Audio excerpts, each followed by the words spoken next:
Mga mahal na kapatid, dapat tayong pasalamat ng marami sa Diyos sa Kanyang ginawang pagtulong na ating naidaos ng maluwalhati. Ang pagpapasalamat sa Kanya kasama ng lahat ng ating isinagawang mga pagtitipon patungkol sa kaarawan ng Iglesia. Pinatutunayan lamang ng Diyos na mahal niya tayo, patuloy niya tayong pinagpapala at kinukupkop, lalong-lalo na sa ating mga paglilingkod sa Diyos. Sana naman ay huwag mabigo ang Diyos sa atin. Bakit ko sinabi sa inyo ang bagay na ito? Sapagkat ang Diyos ay mayroong inaasahan sa atin. At bilang paggunita sa Kanyang mga pagpapala, ay mahalagang malaman natin kung ano ang inaasahan ng Diyos at itinatag niya ang iglesyang ito bilang bayan niya sa huling araw. Alam natin na ang Diyos ay nabigo sa mga unang bayan niya. Hindi sila nakatugon sa Kanyang inaasahan, kaya sila ay pinalitan ng Diyos. Ano po itong kabigo ang tinamo ng Diyos at kanino siya nasiphayo at ano ang dahilan? Magsimula tayo sa aklat ng mga awit. Pakinggan ninyo ang 81 at 11. Ngunit hindi nakinig sa aking tinig ang bayan ko, at hindi ako sinunod ng Israel. Kanino po nasiphayo ang Diyos? At ano ang ikinasiphayo niya? Ang sabi ng Biblia, hindi nakinig sa aking tinig ang bayan ko. Sino po yung tinutukoy niyang bayan niya? Ang sabi niya, hindi ako sinunod ng Israel. Mapapansin nyo, napakahalaga sa Diyos na siya ay sundin. Napakahalaga sa Diyos na pakinggan ng bayan niya ang kanyang tinig. Ano kaya ang dahilan at hinahanap ng Diyos ang pagsunod sa kanyang bayang Israel, at ano kaya ang dahilan at hindi siya nasunod ng bayang yon? Pakinggan nyo sa 23 muna hanggang 24 dito sa Kapitulo 7 ng Jeremias. Subalit, inutusan ko silang sumunod sa akin, upang sila'y maging aking bayan, at ako naman ang Diyos nila. Sinabi kong mamuhay sila ayon sa ipinag-uutos ko, at sila'y mapapanuto. Ngunit hindi sila tumalima. Ayaw nilang makinig sa akin. Bakit kaya? Sa halip, ginawa nila ang balang maibigan at lubusang nagpakasama sa halip na magpakabuti. Nakita nyo? Bakit po hinahanap ng Diyos ang pagsunod ng kanyang bayan? Hindi para sa Diyos. Ang sabi ng Diyos, inutusan ko silang sumunod sa akin para sila ay maging aking bayan at ako naman ang maging Diyos nila. Hindi ho sapat yung napaanib ka lang. Ang kondisyon ng Diyos para maging ganap ang pagiging Kanya natin o ng Israel, kailangang sumunod sa Kanya. Malulugi ho ba kapag sinunod natin ang Diyos? ang sabi ng Diyos, sinabi kong mabuhay sila sa ipinag-uutos ko para sila ay mapanuto. Hindi ho ba taliwas yan sa paniniwala ng iba? Pagka raw sila ay sumusunod lalo na sa disiplina, para silang nakukulangan sa palagay nila. Para silang napapakialaman at sila'y nalulugi. Hindi po. Ang utos ng Diyos, ibinibigay niya sa ikapapanuto ng kanyang bayan. Yun ho bang mga utos na sinasabi rito na ibinigay sa Israel? Tuwirang sa Diyos nila narinig. Dahil ang sabi ng Diyos, hindi nakinig sa akin ang bayan ko. Kanino nila narinig yung mga utos na yon? Ituloy natin ngayon ang 25 hanggang 26. Mula nang lumabas sa Ehipto ang inyong mga ninuno hanggang sa araw na ito, patuloy akong nagsugo ng aking mga alipin. Sino yun? Ang mga propeta. Subalit, hindi ninyo sila pinakinggan ni pinahalagahan. Nagmatigas kayo at masahol pang ginawa ninyo kaysa ginawa ng inyong mga ninuno. Tuwiran ho bang sa Diyos nila narinig? Tuwiran bang ang tinig ng Diyos ang narinig nila? Ang sabi ng Diyos, patuloy akong nagsugo sa aking mga alipin ang mga propeta. Ang unang propetang isinugo sa kanila ay si Moises mismo. Pagkatapos ni Moises ay ibinigay sa kanila si Josue. Pagkatapos ni Josue, sila pinangasiwaan ng mga hukom. Pagkatapos ng mga hukom, pinangasiwaan sila ng mga hari. At kasabay noon, naroon ng mga saserdote, naroon ng mga propeta. Sina Isaias, Jeremias, Ezekiel, Daniel, at napakarami pang mga mumunting propeta na ang lahat ay sinugo para ibigay ang kautusang mula sa Diyos. Pero ano po ang ginawa ng Israel? Hindi nila pinakinggan ang mga sugo ng Diyos at hindi nila pinahalagahan. Sa makatwid sa Diyos, ang hindi pagdinig sa sugo niya ay katumbas ng hindi pagdinig sa Kanya. Ano po ang isa sa mga utos ng Diyos na ibinigay sa Israel na hindi nila sinunod, hindi nila pinakinggan? At anong ibinunga? Pakinggan ninyo sa 11:16 hanggang 17. Mag-iingat kayo sapagkat maaaring maakit kayong tumalikod at sambahin at yukuran ang ibang Diyos. Galit na galit ho ang Diyos diyan. Yung yuyukod ka sa ibang Diyos. Napansin ba niyo ang Iglesia Katolika kung paano ipinagtatanggol ang pagsamba nila sa larawan? Hindi raw bawal ang larawan. Hindi ho naman yung larawan per se ang bawal eh. Ang bawal, ulitin natin ang sinabi. Mag-iingat kayo sapagkat maaaring maakit kayong tumalikod at sambahin at yukuran ang ibang Diyos. Sa Diyos pagka niyukuran mo, kaparis ng ginagawa ho sa kanilang mga santo. Hindi ho ba niluluhuran, dinadalanginan, ipinagpipiesta? Hindi ba paglilingkod sa larawan niya? Ang masama kasi, ginagawa na, nagsisinungaling pa. Walang pinag-iwan doon sa mga nahuli ng batas at nasa hukuman ay not guilty. Pero pagka iniharap mo ang lahat ng katibayan, makikita na may kasalanan, kaya pinarurusahan. Ang Israel ho, ano utos ng Diyos sa kanila? Mag-iingat kayo, huwag kayong tatalikod. Paano ho ang pagtalikod? Sambahin at yukuran ang ibang Diyos. Gaano ho kasama sa Diyos yan? 17. Mag-aalab ang galit ng Panginoon laban sa iyo. Sasarahan niyang kalangitan at di na pauulanin. Kung magkagayon, hindi na kayo mag-aani. Hindi magtatagal at mawawala kayo sa mainam na lupaing. Hindi ho ba ang susumpain yung pamumuhay?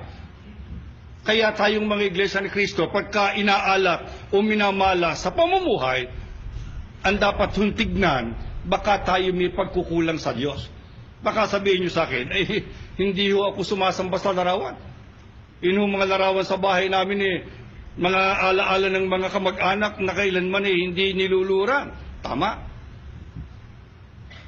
Pero, mga kapatid, yung ba lamang ang sinway ng Israel? Ito ba lamang ang ikinagalit ng Diyos sa kanila? Pakinggan ninyo sa Ezra 9:1-2. Pagkalipas ng mga araw, lumapit sa akin ang ilang pinuno't kanilang sinabi, hindi rin makita ang kaibahan ng mga Israelita at Levita sa mga mamamayan ng lupain ito. Gusto ng Diyos na madistingge yung bayan niya kaysa rin sa mga taga-sanglibutan, na ang katumbas noon ay yung mga lupain o mga bayang nakapaligid sa kanila. Ang katumbas sa atin ay sanglibutan. Sabi ng Diyos, bakit pareho rin? Naglalasing yung sanlibutan, naglalasing din si ganito. Gumagawa ng sari-saring bisyo ang sanglibutan, ganun din ang ginagawa ng kanyang bayan. Ano ho ang tawag ng Diyos doon sa mga gawang yon? Pagka ginagawa yung gawa ng mga hindi bayan niya. Ituloy mo.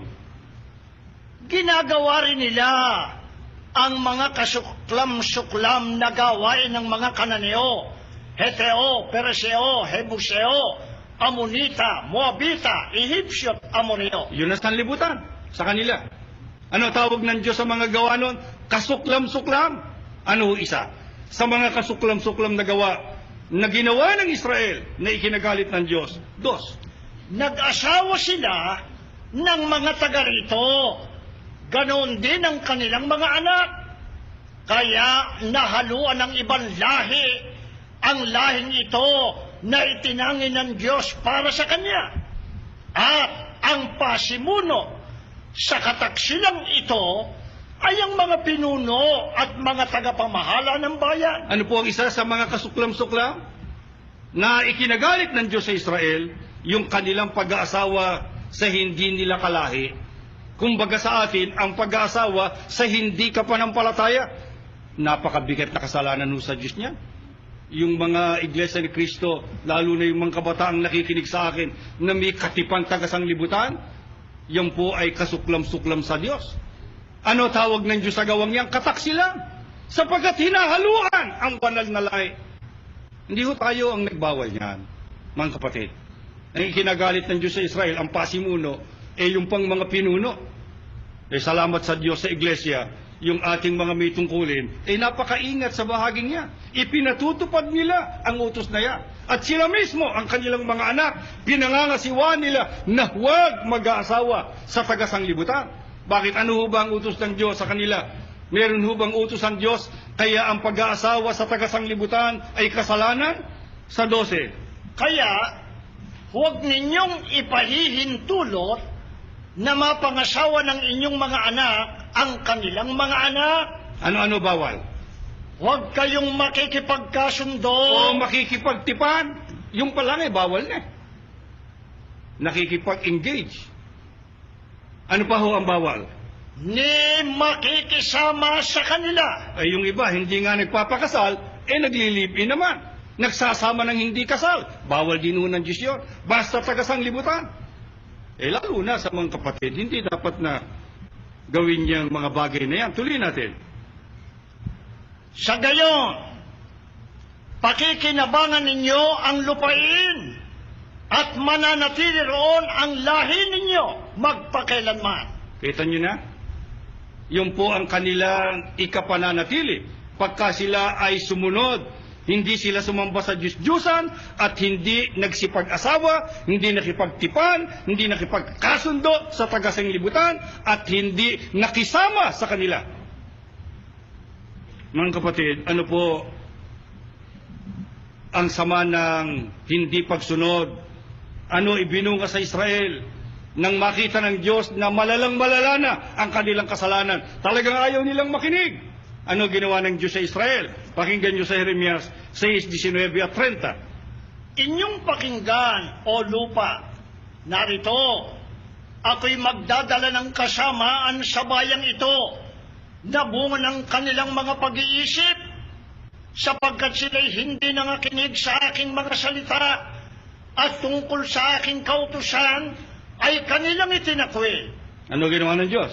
Tatawagin silang pilak na itinakwil, sapagkat itinakwil sila ng Panginoon. Ano po ginawa ng Diyos ng ambayan niya? Talamak na sa hindi pagsunod. Itinuring niyang parang pilak na itinakwil niya ang kanyang bayang Israel. Kaya pinalitan ng Diyos. Ano ay pinalit? Iglesia. Aling iglesia? Yung itinatag ng ating Panginoong Jesucristo. Kailan? Noong unang siglo. Saan nagsimula? Doon sa Jerusalem. Pero ano po ang nakatulad ng Israel sa hindi pagsunod sa Diyos na siyang ikinasira nitong ipinalit na ito? Sa 2 Pedro 2:1. Noong una, lumitaw sa Israel ang mga bulaang propeta. Sa inyo naman, Sa iglesia. Sa unang iglesia, sa inyo naman, may lilitaw na mga bulaang guro. Gagamitan nila ng katusuhan ang pagtuturo ng mga aral na makasisira sa inyong pananampalataya. masisira ang pananampalataya ng unang iglesia. Ano po dahilan? Sabi ng Diyos, pareho rin ng Israel. Ang Israel ay binangunan ng mga bulaang propeta. Ang sabi ng Diyos sa unang iglesia, diyan sa loob ninyo, nililitaw ding mga bulaang guro. At ano ang gagawin? Gagamit ng mga katusuhan, magtuturo ng mga aral. Tandaan nyo, mga aral na sisira sa inyong pananampalataya. Kailan po nangyari yan? Sa panahon ba ni Kristo nangyari yan? Sa panahon ba ng mga apostol nangyari yan? Pakinggan nyo sa 29 hanggang 30 ng 20 ng Gawa. Alam kong pagkaalis ko'y Ibig sabihin no, pagkamatay, pag wala na mga apostol. magsisipasok ang mababangis na asong gubat at walang patawad na sisilain ng kawan. Mula na rin sa inyo'y lilitaw ang mga taong magsasalita ng kasinungalingan upang mapasunod ang mga alagad at sa gayo'y mailigaw sila. Kaya hindi natin magigisnan ang iglesia ni Kristo. Pagkamatay ng mga apostol pala, lilitaw ang mga magsasalita ng mga kasinungalingan, ibig sabihin di aral ng Diyos, para doon sumunod ang mga alagad, isipin nyo. At sa gayon ay mailigaw o maitalikod sila. Natupad ba yan? Sabi ng Iglesia Katolika, walang pagtalikod. Mali ang wika Iglesia ni Kristo. Ang unang iglesia ang wika, hindi natalikod. Eto kami. Kami ang wika, ang karugtong ng mga apostol. Huling-huli. Bakit? Alam ba nyo kung ano nangyari sa iglesia nung wala na mga apostol? Pakinggan nyo tala ng kasaysayan. Ito po ay patotoo ng kasaysayan. The Church in History na isinulat ni Kuyper sa pahina 44. Ang panahon ng mga apostol ay natapos humigit kumulang noong taong 100. Ibig sabihin, pagkatapos ng unang siglo. Tuloy.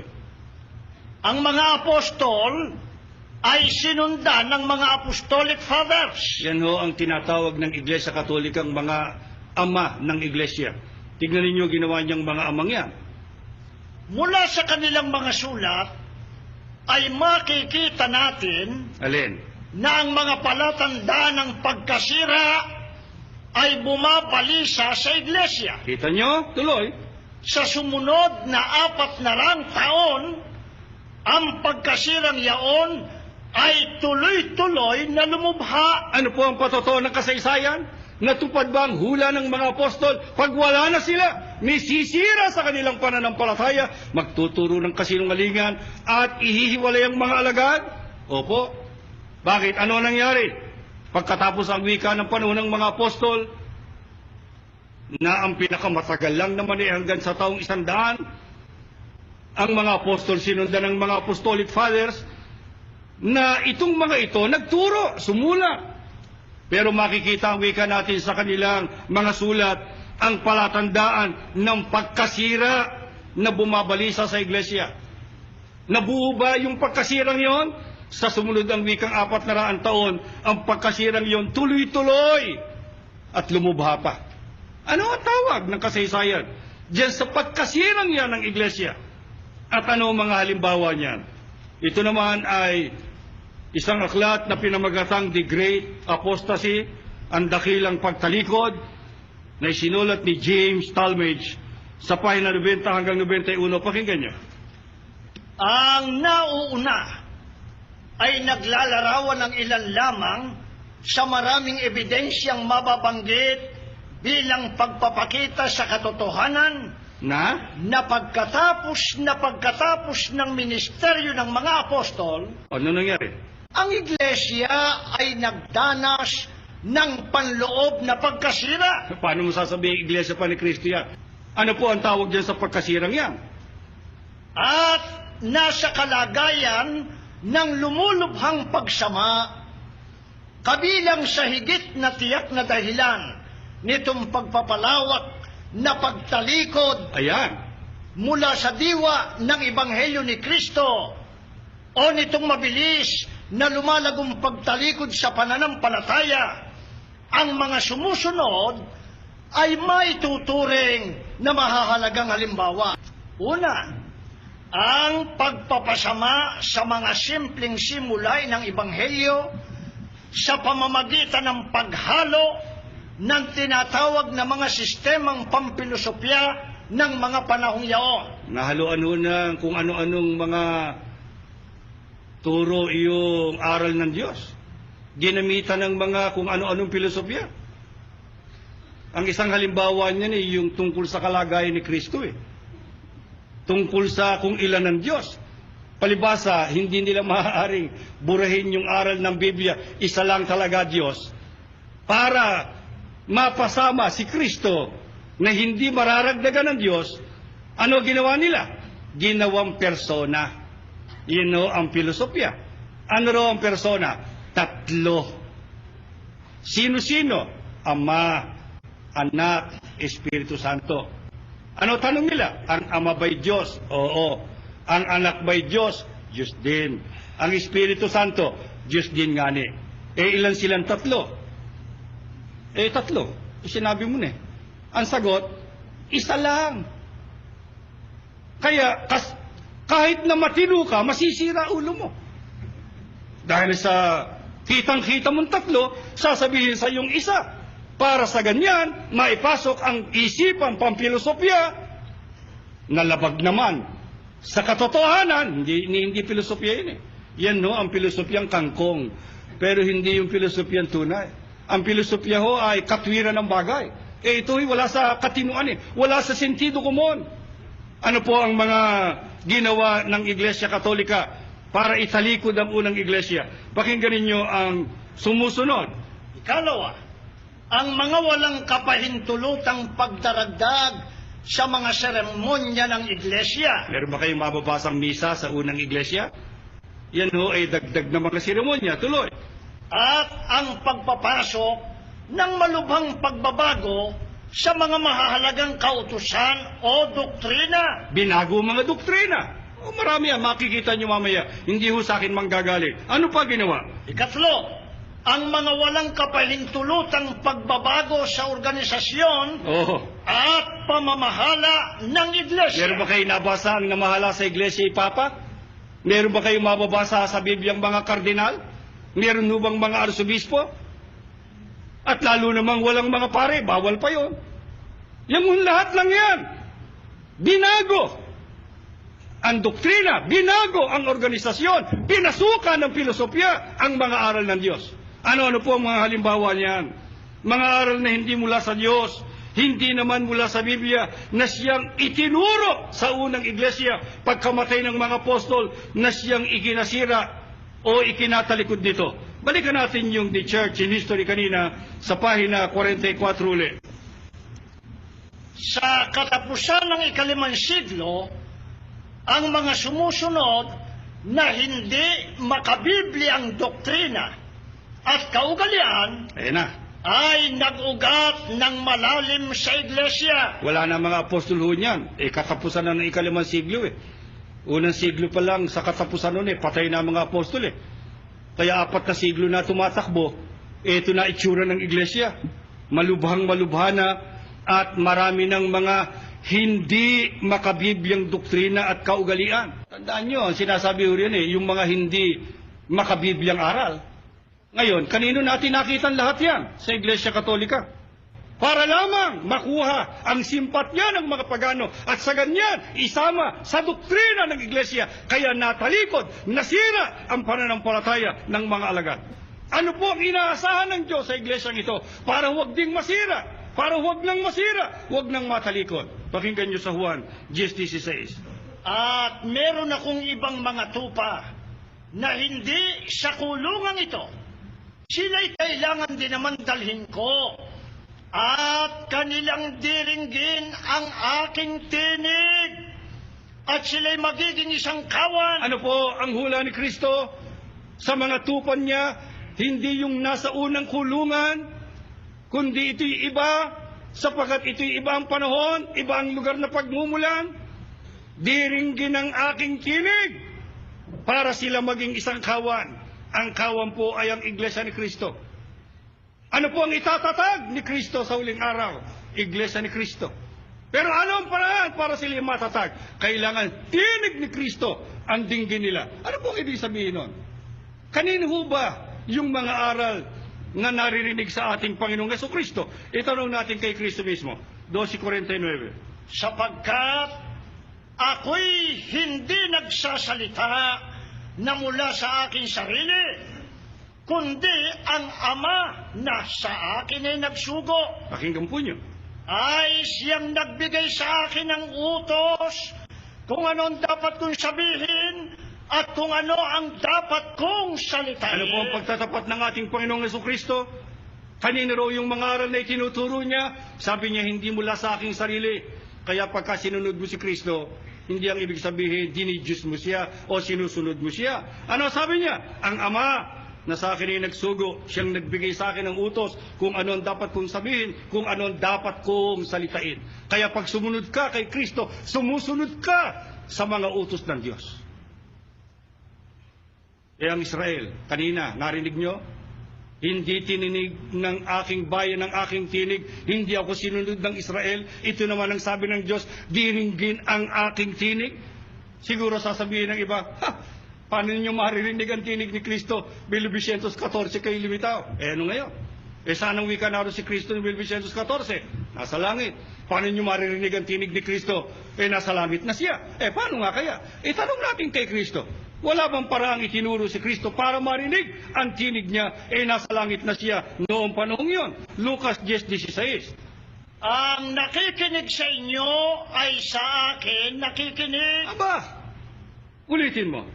Ang nakikinig sa inyo ay sa akin nakikinig. Hindi sinabi ni Kristo, hindi na niyo ako maaaring madinig, wala na ako sa inyo. Ang sabi ni Kristo, pagka nakinig sa inyo, may tinutukoy, sa akin nakikinig. Ano pa? Ang nagtatakwil sa inyo ay akong itinatakwil. Ba, mabigat, tuloy. At ang nagtatakwil sa akin ay itinatakwil ang sa akin nagsugo. Sa makatwid, may katumbas. Para marinig mo si Kristo. Mayroong ginawa si Kristo. Ang sabi niya, pag kayo ang dininig, sa akin makikinig. Pag itinakwil kayo, hindi lang ako ang itinatakwil, kundi pati ang Ama na nagsugo sa akin. Sino ho yung mga yon? Ano ho karapatan nila? 13:20 ng Juan.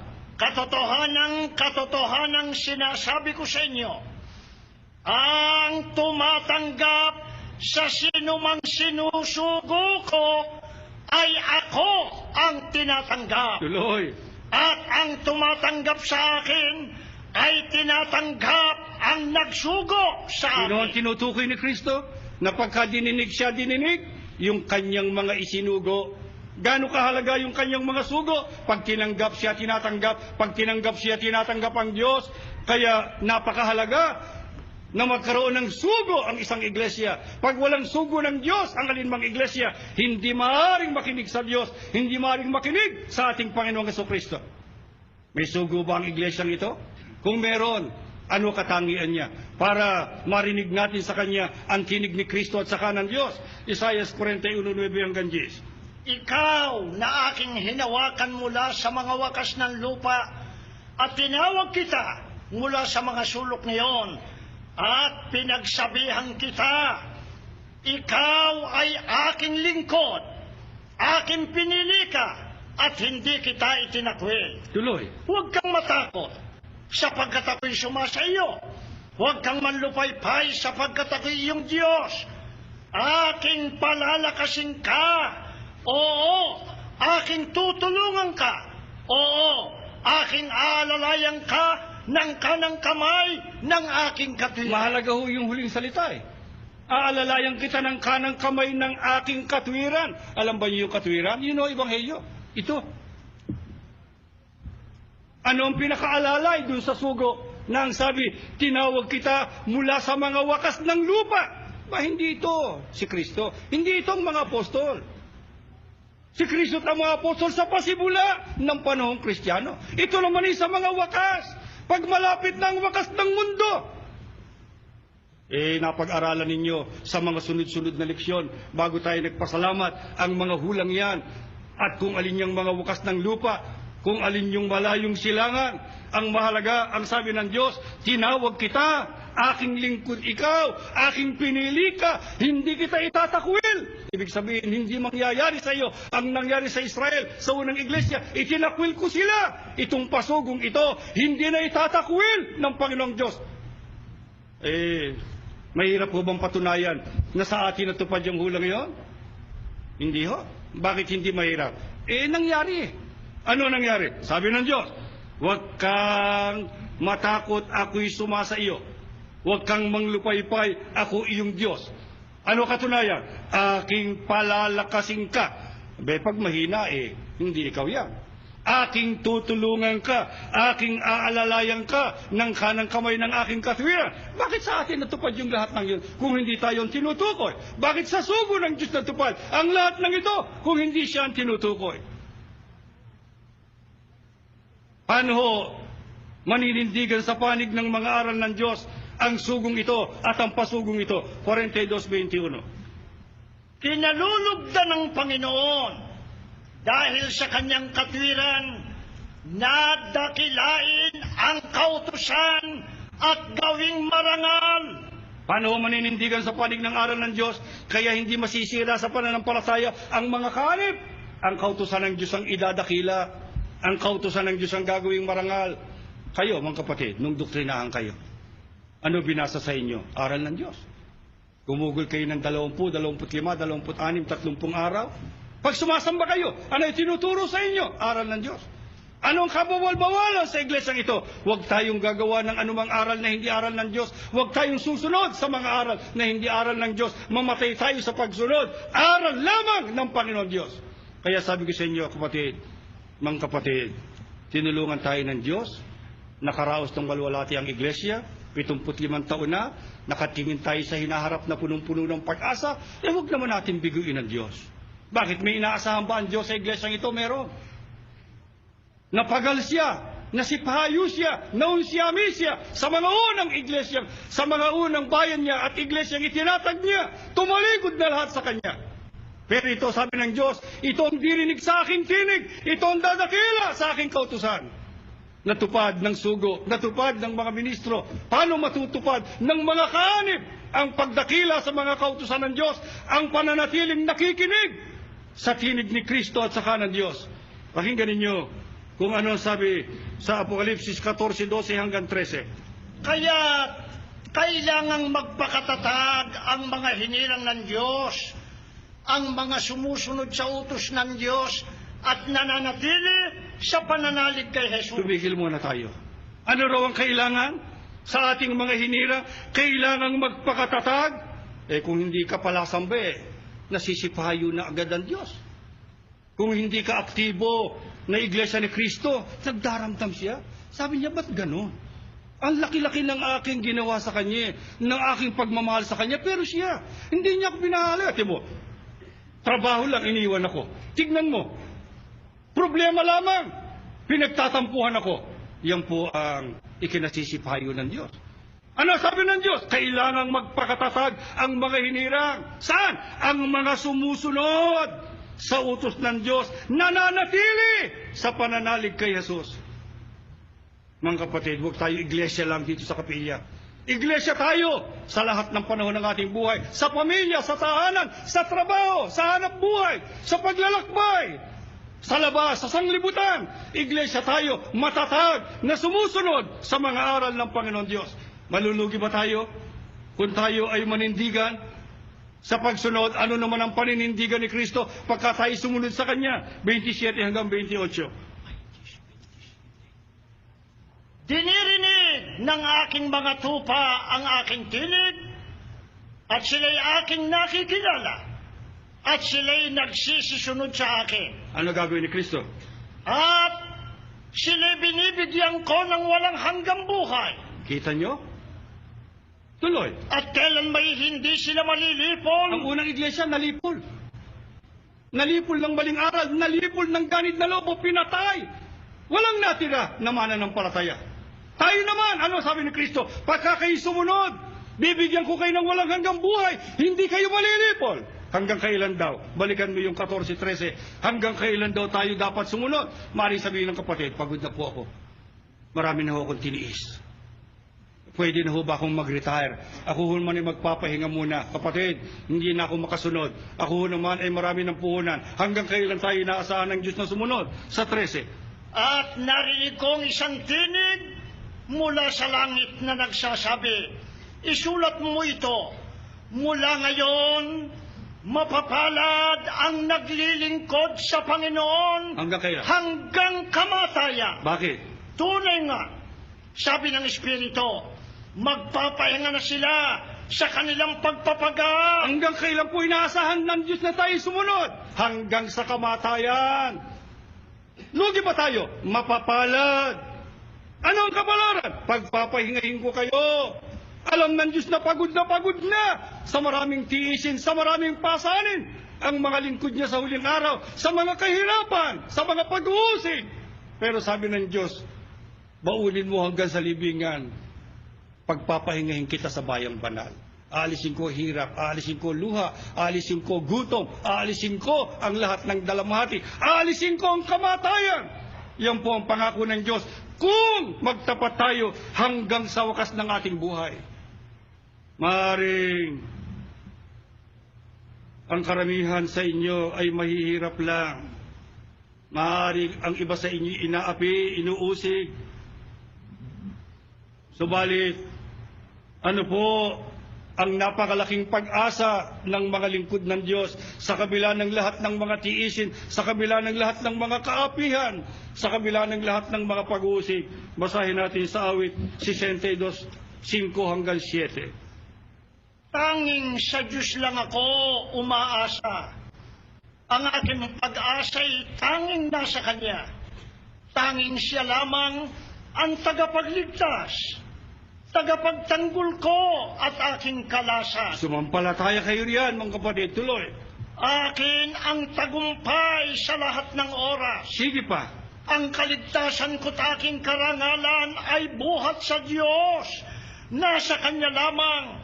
Malakas ko siyang tagapagsanggalang, matibay na muog na aking kanlungan. Ano ho ang pag-asa ng mga inirang niyang Diyos sa iglesyang ito kailanman at sila nagpakatatag sa pagsunod?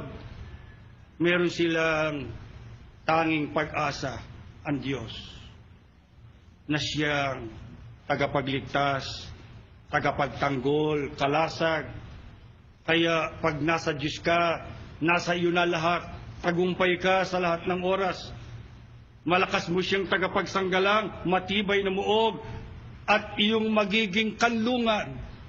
Mga kapatid, ito ang gusto kong iuwi ninyo sa umagang ito. Ang pag-asa na may Diyos tayo. Ang pag-asa na ang buhay, buhay ang ating Diyos. Ang pag-asa, malakas ang Diyos natin. Ang pag-asa, gumagawa siya sa iglesia at hindi siya kailanman nagpapahinga sa pagtulong at sa pagkasi sa atin. Sabihin niyo sa akin, ano problema ninyong hindi kaya ng Diyos? Bakit kayo parang nalilito? Bakit ang iba ay parang nasisindak sa dami ng suliranin ng kanyang buhay, samantalang ang Diyos nariyan? Siguro sasabihin niyo sa akin, kapatid, matagal na akong nananalangin, hindi niya ako sinasagot, naiinip na ako, nanghihina na ako. Ano po sinasabi ng Diyos sa mga ganito? Kung sakaling hindi ka agad sinasagot ng Diyos sa iyong mga inihiling sa Kanya, ano roon dapat natin gawin?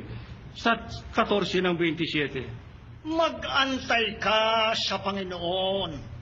Ikaw ay magpakalakas at magdalantapang ang iyong puso. Narinig ba ninyo yun? Ano po sabi ng Diyos? Magantay ka sa akin, magpakalakas ka, magdalang tapang ang iyong puso. Ayaw ng Diyos sa madaling maduwag, madaling umurong, madaling manghina. Gusto niya malakas sa paninindigan, matapang sa kanilang pag-asa. Alam ko marami kayong problema, mga kapatid. Ito ang inilalapit ko sa Diyos ngayong umaga. Nihiling ko sa Kanya, sa inyong inihihibik, sa inyong kinalalagyan. Pag sinabi niyo sa Kanyang Ama, maawa ka sa akin. Ito ang problema ko, ito ang suliranin ko. Hindi payapa ang aming buhay. Ang mga anak ko po ay maraming suliranin, sasabihin ng iba. Sasabihin ng iba, wala po akong pinagkakakitaan. Hirap na ho ang aming tahanan sa bigat ng pangangailangan. Ano sabi ng Diyos? Magantay ka. Darating ako. Hindi kita pababayaan, nangako ako sa iyo. Hindi lamang sa buhay na ito, hanggang sa buhay na darating. Maaari ba tayong manglupaypay, mga kapatid? Ano dahilan? Hindi tayo maaaring manglupaypay sa 13. Ako sana'y nang lupaypay, kundi ko pinaniwalaang makita ang kabutihan ng Panginoon sa lupain ng may buhay. Bakit po ang isang iglesia ni Kristo hindi magawang manglupaypay? Pagdating niya sa pagsamba, nagpapakahayagan Diyos sa Kanya, nagpapakaranas ang Diyos sa Kanya, nakikita niya ang kapangyarihan at ang kagandahang loob ng Diyos. Yun ang hinihiling ko sa Diyos, Ama. Di ba pwedeng pakita ka ngayon sa mga anak mong ito? Lapitan mo sila, alalayan mo sila, palakasin mo sila, tulungan mo sila sa lahat ng kanilang mga pangangailangan. Ang mga may sakit na wala nang kayang bumili ng gamot, ngayon hinihiling ko sa iyo, lunasan mo. Ang mga may tungkulin na hirap, gusto pa nilang magpatuloy, gusto nilang magtiis, pero kinakapos sila sa pangangailangan, nagikipit sila sa araw-araw. Ama, damayan mo ang lahat ng mga anak mong ito. Tinatanong ko kayo, mga kapatid, mahal ba ninyo ang Diyos? Sumasampalataya ba kayo sa Kanya? Pagpalain niya kayong lahat. Umuwi kayong baon ng basbas niya, tumayo kayo at tayo mananalangin sa Kanya.